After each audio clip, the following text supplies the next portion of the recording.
Hey there, Mountaineers. This is Mr. Young from the counseling office, wanting to talk to you about course selection for next school year. Can you believe it? We're already talking about the year 2022-2023. Crazy. So a lot of you have already participated in our course selection process and may remember, what that looks like and that it takes place in the academic plan on your Infinite Campus account, things like that. But what we want to do today is talk about that elective selection process that's taking place tomorrow. So today is just kind of a casual overview of this information so you can digest it, make some decisions, and come back tomorrow ready to actually enter those into your academic plan on your student portal. Now, don't worry about your core classes. Those are things that are already loaded onto your academic plan, your 4-year plan for high school automatically. They might need some editing still, especially if there have been some adjustments made to your current schedule that affect your core. But aside from that, your core classes, just don't worry about them. Your counselors will continue refining those and making sure you're on track. But what we need to talk about today and tomorrow are your add-ons and your electives. The add-ons are things that require further conversation, maybe an approval process, or some sort of eligibility check that needs to take place. So we need to know who's interested in them, and then we'll kind of start the conversations from there. So. But even the add-ons are something you'll make a request of on the form. You'll see the link for it on the upcoming screens, but you won't actually modify your academic plan just to throw in your add-ons. Those are things your counselor will modify on the academic plan for you after the right steps have been taken. So from there, though, any add-ons that we talk about in the coming screens, before we look at the elective course selection screens, the add-ons, there's an add-on form that you have to submit by February 5. They're linked on the slides. They're also linked, you can type it in. It's a short link, a tiny URL, as it were, that you can enter manually into a browser, or if you have a digital version of this handout, you can actually click the link and get to it from there. But when it comes to considering the add-ons, there should be a handout you're getting in class today, in first period, that goes with this conversation. And I'm going to hit the highlights, but if you want a little more information, you can read up on that on this handout. If you're watching this after the fact on YouTube, perhaps, you'll have a copy of this linked in the video description. Also part of this handout, the handout you're getting in class today, for instance, in hard copy, it should be a 2-sided handout, and on the other side of it, there's this list of electives that we're offering next year. And you can see at a glance, some of them fall under the subject area of CTAE, that's Career Tech and Agriculture Education. Some of them fall under fine arts as a subject, an elective subject. And there's also a pathway that falls under the other category, and that's journalism. The rest of what's found under other is standalone electives. They're not part of a pathway. So again, all those finer details about your add-ons options as well as your elective options, those are in the handout. So let's talk about that. So the first add-ons I want to talk about is honors. It's going to roll up automatically if you already have honors in a certain subject area. The only reason it wouldn't is if you or a parent or guardian or your teacher lets your counselor know, hey, we need to dial back, step back from honors for this upcoming year for this particular subject. Okay, so sometimes that happens and it's okay. Maybe you're struggling in there, maybe you want to focus on other things, maybe you felt like you bit off more than you could chew. Now once you're in it, it's a commitment, but when we're making plans for the upcoming year, certainly if you let us know by, March, April sometime, we can oblige. Now, if you want to add honors in a subject area that you're not already taking honors in, there's the add-ons form. Hooray! Yeah, we're going to talk about that add-ons form a lot, these first few slides.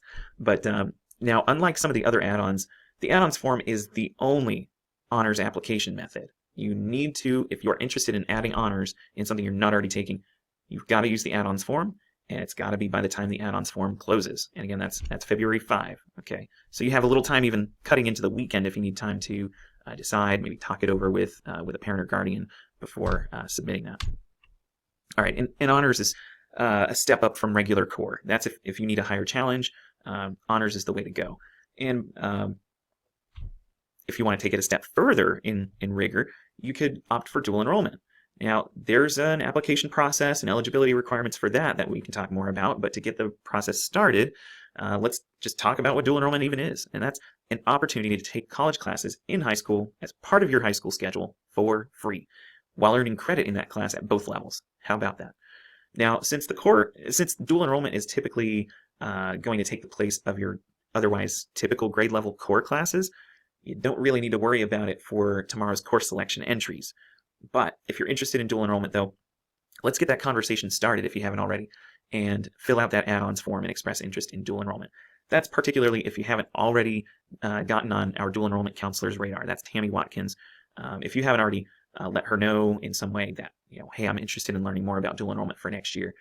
Because otherwise, hopefully you've already heard then the announcements about dual enrollment that have come out periodically across the semester, first semester. Hopefully you were able to attend the dual enrollment info night that the counseling office hosted last week. So anyway, but it's not too late to get that ball rolling, but let's get that rolling quickly. And so be sure to submit an add-ons form for yourself, indicating interest in dual enrollment if that is up your alley.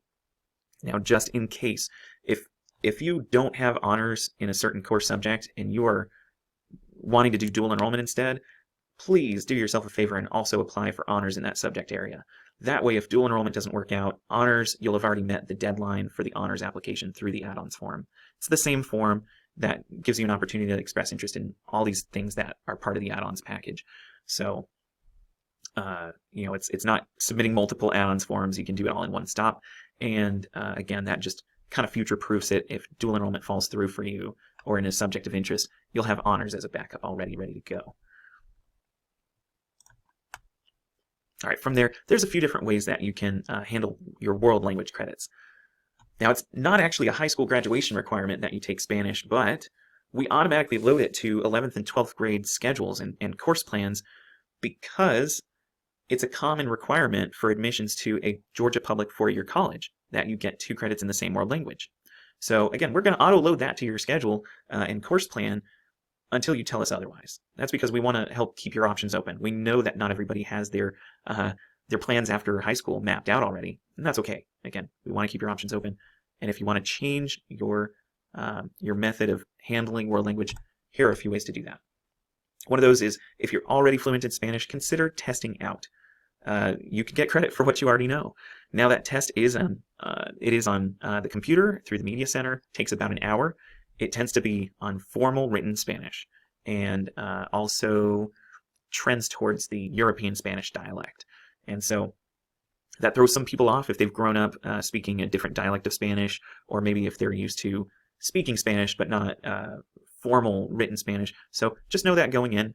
And there's a little bit of a points adjustment to your score to compensate, but don't rely on that to get you through. Give it your best shot if you're interested, and you could get credit for what you already know. It's possible also for you to start Spanish sooner than your 11th grade. And in some of the later screens where we demonstrate making your elective course selections, you'll also see what I'm talking about with clicking the X on the Spanish 1 course tile to remove it from your 11th grade selections, those core items that will already pre-plug in for you for future years. You can X that out, and if you do that, that allows you to actually enter it into your 10th grade column instead and take it a year early. From there, if you want a different language altogether, that's something you can do. It's not common because the way we can connect you with another language is Georgia Virtual School. That is a real... It is a virtual platform that is operated by the Georgia Department of Education itself. It is a pretty high quality, high rigor course platform. There is a real person teaching it on the other side. You don't have to watch it live. You don't have to tune in a certain time, but you're not calling your own shots when it comes to deadlines. It is not self-paced. So we do depend on someone having a high reading level, fantastic grades across the board, good work ethic, great attendance, things like that, to allow us to go ahead and approve them for a Georgia Virtual School class. And that's because, again, Georgia Virtual School, you kind of have to be a self-starter. Now, if you qualify for it, if you ask for it and you qualify by a great profile, great performance, that's where we would then remove Spanish from your course plan and replace it with just time on your schedule to work on that virtual course. From there, If altogether your career plans and your college plans just don't require a four-year college program, you might instead just opt out of Spanish or world languages entirely.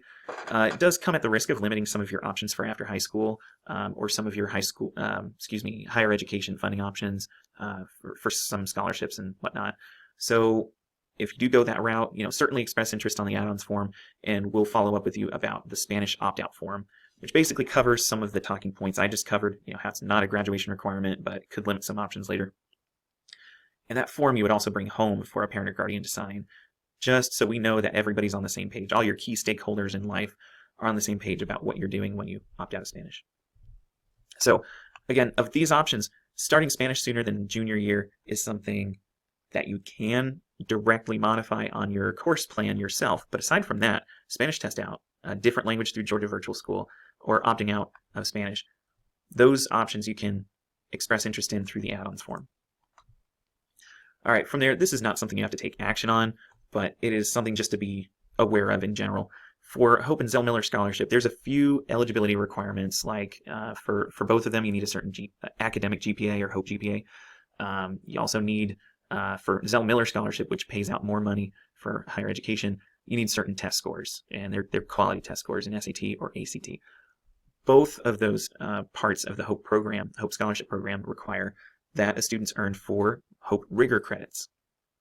Now, just to nutshell it for you, the state has a long list of rigor courses. They are not necessarily something you have to take as honors classes to have it considered a rigor course, but it's because the courses themselves, the content standards, are considered technically advanced.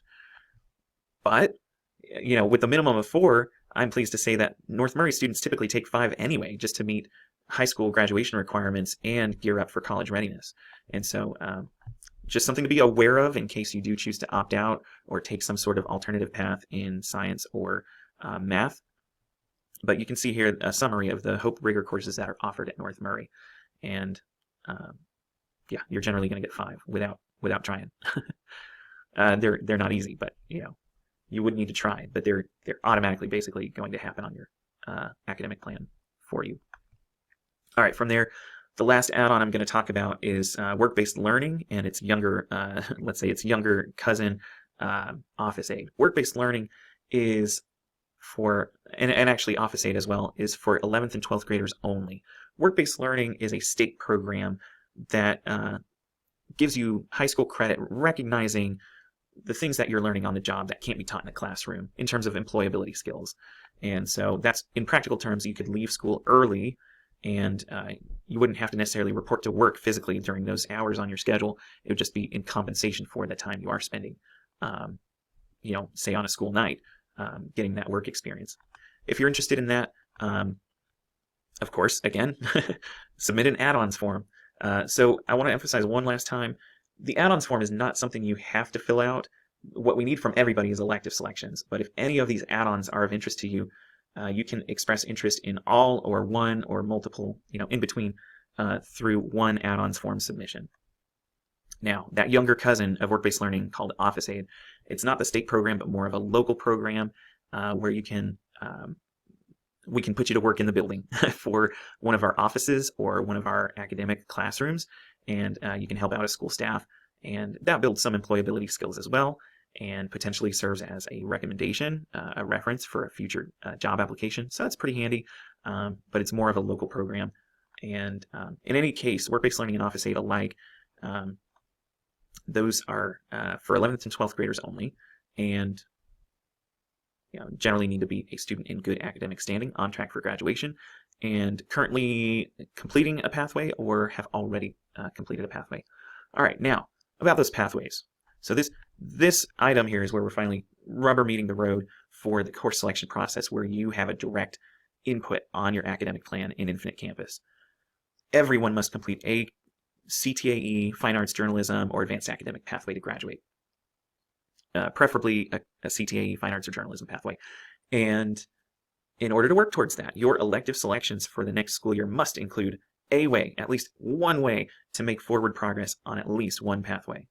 So again, those pathway options are on this handout. You can see the pathways and the classes that are part of that pathway and what order they must go in on this form, or on this reference sheet rather. and what subject area they can be found in when you're actually entering your interests on your elective selections, your academic plan. When you're logged into your Google account, click the waffle icon. And then on your waffle menu, there's an app icon for Infinite Campus Student Portal. Now it looks a little like looks like a quilt. So anyway, go ahead and click the little quilt for Infinite Campus, and that should bring you straight to your student portal. From the main menu, click Academic Plan, and from there, it's going to bring you to this area here. You're in the right place, but really, we don't need to do anything with this. So don't worry about making any marks here. Just hit Next. All right, we've made it to the selection screen. And from this bird's eye view, you can see your 4-year snapshot, your high school career at a glance. So 9th, 10th, 11th, 12th grades each have their own column in order, and each subject area is a different row. Keep that in mind as we go through the instructions. Also, when we're working on these selections, you only touch the upcoming grade column. In this example, this student, the screenshots I'm going to show the rest of the way here are of a current 9th grader. Next year, they'll be a 10th grader. So we're making selections in the 10th grade column. You only need to modify your course plan in the upcoming grades column. So the elective options and pathway sequences, again, they're listed on this handout, this part of the handout in the course selection instructions handout. And don't forget, the pathway courses have to be taken in a certain order. The order is listed when you look at the pathway overview on this form. So, top picks. Let's talk about top picks. Those are the ones that, in a 7-period schedule, the top picks are the ones that would typically fit around your automatically scheduled classes. So 7 periods minus 4 for math, science, English, and social studies, maybe minus another one for Spanish, for instance. That leaves you with 2 or 3 top picks. And so depending on what grade you're going into, if you're going into 10th, we need you to select 3 top picks and put them in here. Or going into 11th or 12th grade, make 2 top picks and enter them in here. Now, we are not saying you need to enter 1 pick per box. We're just saying whatever your 3 top picks are, whatever subject areas your top picks are part of, enter them in the appropriate box. And again, when in doubt, these ones are under CTAE, these ones are under Fine Arts, and these electives, journalism is under Other, and these non-pathway electives are found under Other. And so if you're interested, so this student's example, they're interested in chorus. I'm going to flip over to that sheet, I'm going to look for chorus, and I see that it's under Fine Arts. Great, so I'm going to click into Fine Arts to get that in. Start typing in the course title or the course code. Great, this search results drop-down is showing me I'm heading in the right direction. Now notice though, if we remember that you have to take the electives in a certain order, the pathway classes, the nice thing is there are guardrails built in. Course 2, 3, and 4 are only accessible if I've taken the level before. So right now, since I don't have chorus in my history, in my course history, so I can't select course 2, 3, or 4, but I can select course 1. 2, 3, and 4, they're showing because they're offered in this school, but they are grayed out. I can't select those. So that's a safeguard. If you're worried about accidentally selecting something you shouldn't, that should help. But anyway, when you see in the search results something that is what you're intending, go ahead and click it, and it'll change its shape and form in that selection box. It'll be part of its own gray tile. Notice it has an X there. If I need to remove it for some reason, I can always hit the X. I can re-enter it if I need to, if I accidentally exit out, whatever. But if you need to add more in the same area, you can just click under that tile that's there and start typing in that other course code or course title. And you can see this example student added another in Fine Arts, but also added one in CTAE, and they moved on. Great. So from there, we've got the top picks. This 10th grader has 4 core, and on their next year's schedule or their course plan, they've got 7 periods in the day, so that leaves them 3 top picks. They've got those 3 in. Now, I want to know their alternates. Those alternates are backup plans. In case one of these top picks doesn't work out, if I'm your counselor looking at your schedule and one of your top picks doesn't work out, I'm going to look at your alternates and go, try to make them work out in the order that you've listed them. And the higher it is in the list, the higher the preference. That's what you need to put it as, so I can work on your behalf to set you up with an alternate that suits you. All right, so enter 4 or more alternate picks in the alternates box. regardless of the subject area, they all pool into this alternates box. So the CTAE, the fine arts, the other, those all mix in alternates if they're part of your alternates. Notice when you have them in there, there's a set of up and down arrows in the tile, in each tile. You can click those to promote or demote the alternates into an order of your preference. And again, the higher it is in the list, the higher preference it is. So again, if one of your top picks doesn't work out, this student's reorganized, reordered their list, their alternates, to tell me my backup plan number 1 is visual arts 2. My backup plan number 2 is basic ag. My backup plan number 3, so on and so forth. When you've taken care of these things, hit save. Please hit save. If you just log off at this point and don't hit save, your selections are not going to stick, and I might have to go picking things for you. So hit save. When you hit save, it should bring up a message either confirming that your selections have been saved, or it may say something like, well, it's saved, but there's something that looks to be an error. Or it may say there's an error on your selections that is keeping this from saving. So depending on the error message, you may have something to correct and then re-save before you consider it done. All right, so that's all I've got for you. This has been a preview of the elective selection process, and as well as some highlights for the things to consider for add-ons.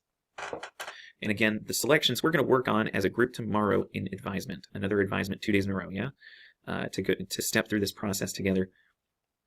And the add-ons you can start submitting now if you want, but you have through the weekend to fill those in if you're interested. We do need everybody to complete a set of selections. The add-ons form you only have to submit if you are interested in one of those add-ons. Does that make sense? Hope so. All right, well, I hope this has been good information and something that makes tomorrow more of a breeze for you. Go ahead and take this information, mill it over, and come back with those things in mind so we can have a smooth selection process tomorrow. Take care.